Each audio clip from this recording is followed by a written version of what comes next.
Come in. Hey, John, Hey, Wai. Oh, hey. Hey. What the? What is this? I was just about to talk to our Facebook group. Again? Why don't you sit down? What a coincidence. Do you do this every week? Every Thursday. Wow, what a coincidence. Well, have a seat. Okay. How are you doing? I just doing happen great. to have questions that we didn't get to last week. Wow, what a coincidence. How are you doing? What's Wai Ting doing today at the Fight Network? Sorry, at Fight Network. At Fight Network. I'm doing some editing today. And I was also on hold with our IT people over the internet, actually. They're able to control my computer over the internet, and they're able to fix my computer remotely. Did they screw around with our connection at all? Because I was just doing an interview, and our phone, which goes through our internet, not a good idea, it cut out, and I had to reset the phone midway through an interview. No, I don't think so. I don't think that was them. So we just have a shitty line. But nonetheless, you today were showing me some editing techniques, because this file right here that you're watching is an MP4 file, and we edit on a system called Premiere. And if a file, an MP4, is too big, above 10 minutes, roughly, not good. It causes some difficulty. So we are constricted to keeping our videos under 8 minutes, which is fine. Who wants to see us for more than that? Very true. Last week it was 9 minutes and 45 seconds. A golden time. That's outrageous. That's outrageous. So let's go with some questions, Wai, because last week we did this, got a decent response from people, Yeah. and we didn't get to all the questions, and I hate when people have to post stuff and then we don't use them. So let's start off with Young Gun. That's his real name? I don't know, Jordan Meehan? Oh, okay. First off, thank you guys for your tireless efforts. Now the question. Have either of you ever met/interviewed somebody in the past, had a good interaction with them, and a couple years down the road met them again and had them big time you? In brackets, big time equals not giving you the time of day now that they are so famous, and vice versa. Someone who was a dick and down the road turned into a decent fella/interview later. I'll hang up and listen to your answer. Me? I mean, I don't do too much interacting with the people. I'm just a camera person, so I shoot them and then I don't talk to them. I don't want to throw out this person's name, but there was somebody in the business that me and Wai worked really closely with, and a few months later we met him and he had no idea who we were. Not a clue. And it surprised me a little bit. But not really. I'm not really exactly sure who you're referring to, but I think I have an idea. Was this out in North Bay, Ontario?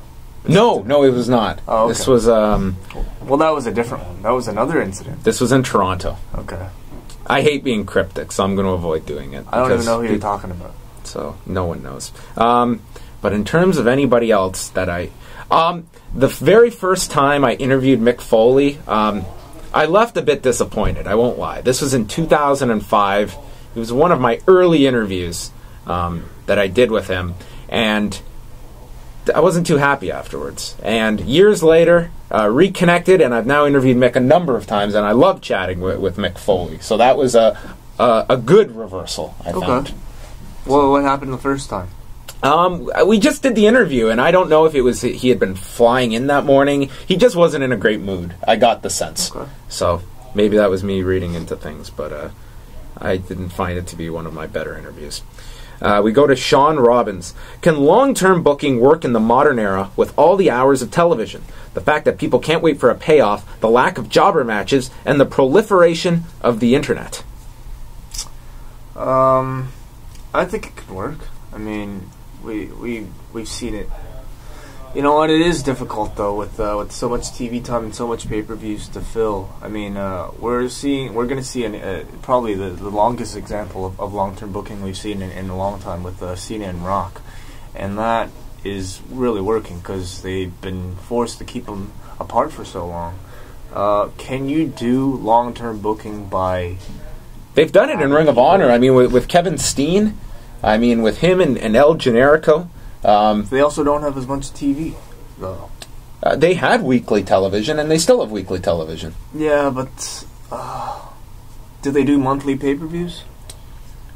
No, but to me, that's I just feel that it can be done if you have a plan. I think it's just simply working backwards, and I think there's a big emphasis on just, we've got something hot, let's do it now. Let's Sure. cash in our chips now rather than hold off and worry about it just dragging. I also believe that a feud doesn't necessarily have to be just between two people. You can have sub-feuds beneath that and ultimately build up to the matchup that you want to see. So I think it's possible. Yeah. Let's go to Grant Steiner. No relation to Rick or Scott. Which do you enjoy covering more, wrestling or mixed martial arts? What is the main reason TNA does not care about pay-per-view? Any company should know if fans are paying money for an event, they should know to give the fans more. Do you think dropping prices would help on pay-per-view? Of course. Absolutely. Would you be more inclined to buy a TNA pay-per-view if it was $12? No, honestly, I wouldn't.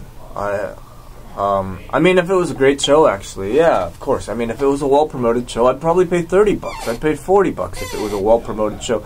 Actually, like, the price itself is not that big of a deal. It's the quality of the show. Because, yeah, I mean, if a show is worthwhile, I will gladly pay for it. But if a show sucks, I wouldn't even watch it for free. What was the other question? If you enjoy covering wrestling or MMA more. We don't actually get to cover too much wrestling. I'm talking about the Fight Network, Fight Network stuff that we do. We just don't get that much access to the WWE. They're not doing so many. They don't come into town so often. Whereas with MMA, there's always something going on. There's always a fighter in town doing a seminar, doing an autograph signing. So I guess the answer is MMA. What about you, John? As you said, I mean, with wrestling, I mean, if you talk about just covering it by watching the programming and doing what we do, I would say I do typically enjoy MMA more. I'm not super hot on wrestling in general right now. There's nothing that I'm really, each week, just looking forward to. I actually enjoy doing the podcast more than actually watching the shows, but you can't really do one without the other. Sure. I do have to say, I think I like watching that. I like watching MMA more, but I like watching the UFC more. I'm more of a UFC fan. I'm one of those people that just freely admits it. Like I'm not really somebody who follows a lot of the smaller organizations that have to do with MMA. But I'll gladly watch a lesser known pro wrestling product just to see the production, see what the quality's like. So for independence, I think I'm more of a pro wrestling guy. Chad Rivera, we all know that you guys have your fill of wrestling that you watch each week, but what other TV shows do you guys enjoy watching on a weekly basis? Thank you. I will watch The Daily Show every night. I watch Walking Dead every week. Did you watch the show after Walking Dead? This Kevin Smith reality show? I did. Are you talking about Comic Book Man? Yeah. I did watch it on Sunday. Yeah, no, I meant to watch it. I haven't. So how is it? I actually like it, and I'm not a comic book guy in the least, but they have a really good cast of characters. My side of my brain that just doesn't believe any of this shit is real, it goes off during this show, that all of these wacky characters that come into their shop to get stuff priced out, it seems a little over the top, but I can accept it. I'm not as much a stickler for that. I haven't seen it yet, but I mean, I have no doubt that there's some producing involved. Yes. Perhaps certain people looking for people to come in to get their pricing and whatnot. The concept's really cool. It's like they have Kevin Smith and this panel, and they're doing a podcast around a table, and they're talking about stories that have happened in the store. Then they cut to them, and that's cool. You kind of act it out, and you kind of have these sub-stories going on throughout the show. I'm going to continue watching it for now. I PVR'd it, so I'm going to catch it next week, and maybe we'll talk about it next week. Any other shows you watch? I watch The Office. I love The Office. But honestly, like, as far as TV goes, I don't really... It's hard for me to really get into a show. I mean, South Park, I watch. Yeah, that's really it. Those are my I gave up on Caged. Oh, you did? Couldn't do it any longer. Yeah. I got my fill. Jersey Shore, are you watching it all this season? I haven't watched any of it. Me neither. Sorry. Alan Laycock, what wrestling autobiography would you like to read that hasn't been written yet? Vince McMahon's.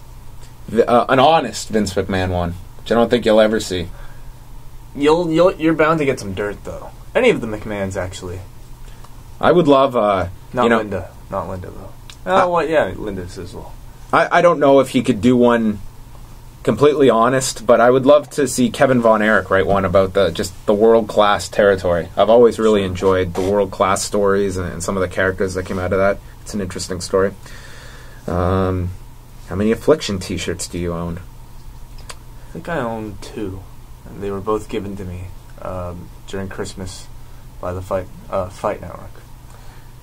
I've had all mine given to me, and they're all currently in my trunk of my car. Did you have a belt buckle as well? Like an Affliction belt? I had a winged eagle belt buckle. This giant eagle that you used to wear, I remember. I fucking stabbed myself once with it by mistake when I was leaning over. It was not a good idea in hindsight. Felipe from Chile. Which are your all-time favorite wrestler in a fan standpoint? And did you get to meet him?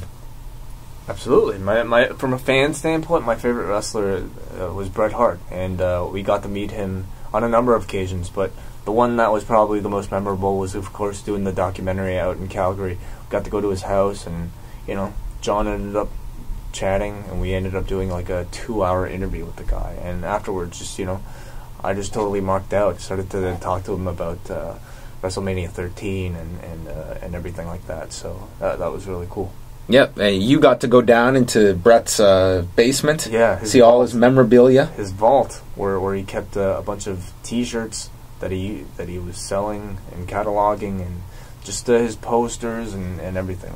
You and I almost got to go into the Hart family mansion, but they wouldn't let us in. Oh, that's right. Remember when we went there to shoot B-roll? Yeah, we tried to go to Hart House, but it was already sold at that time to somebody else, and they were they renovating it? Yeah, because we were able to look inside, and they've like completely redone everything. I mean, the dungeon is now like this home gym. Mm-hmm. It doesn't look at all like you've seen on WWF programming.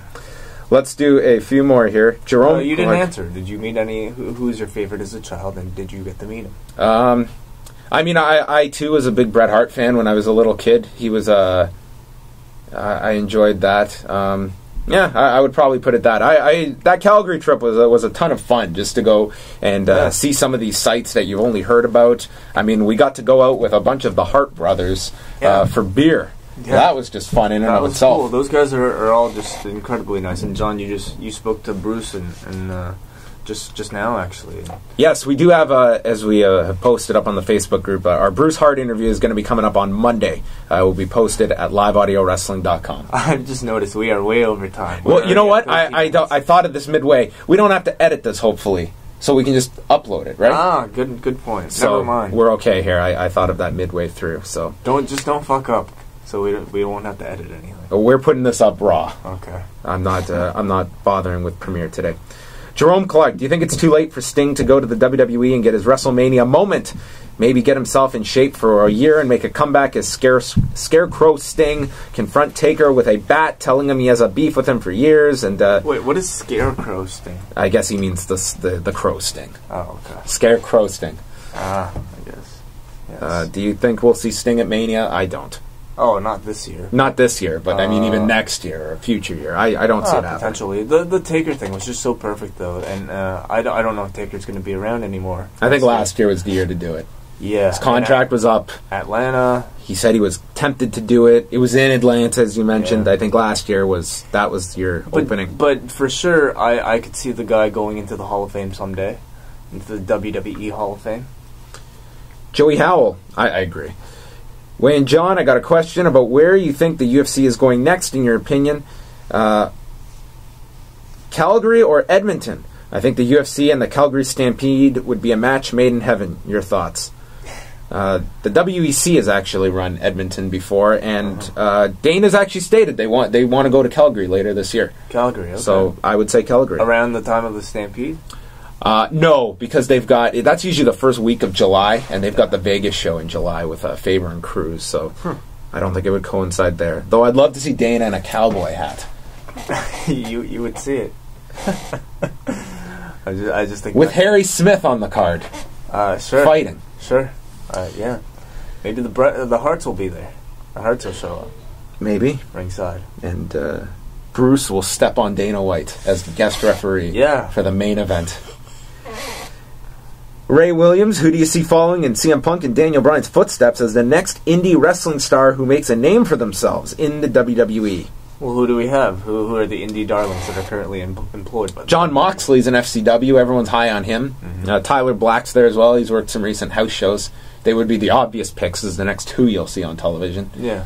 Well, who else is there? In terms of guys that are out there that I think could fit in, I see Sami Callihan one day getting into the WWE. I think he has a good look.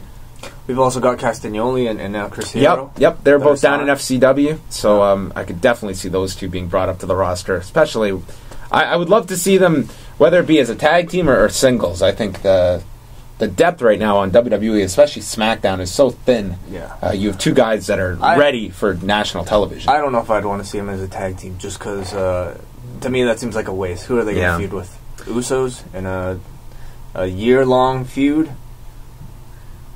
between the two of them? Maybe. On Superstars? Mike Castellina. I was always wondering, guys, if Vince McMahon came to you and offered you a job as head writers for the company, would you take it? What would be the first thing you change? I would love to know. Take care. Would you be the head writer? Depends how much money he's throwing at me. But most 25 grand. Most likely not. Most likely not. I don't think I want that stress. I don't think I want to. First of all, I don't think I'm qualified at all to do a job like that. What would I change, though? I would. That's a big question. I would make the ropes red, white, and blue again. I'd turn them purple. Yep. Money talks, folks. Let's do one more, because this is getting to be a ridiculously long video, and no one's going to watch all of this. Last person here writes... Danny, when did you guys first attend a live wrestling event? Mine was a WWF house show in February of 1998. Shawn Michaels was injured, so they had to substitute someone in the main event, so I got to see Steve Austin versus The Rock. You saw Austin versus The Rock. Wow. It was the first live main event. I never got to go to any Maple Leaf Garden shows. Never went till I was 13 years old. This was at the Skydome, the then Skydome. Wow. Yep. That's amazing. My first show was a SmackDown at the Air Canada Centre in 2001. Actually, like a week before September 11th. So Austin RVD. Yeah, that was when RVD was like the most popular wrestler in the world. I was there too.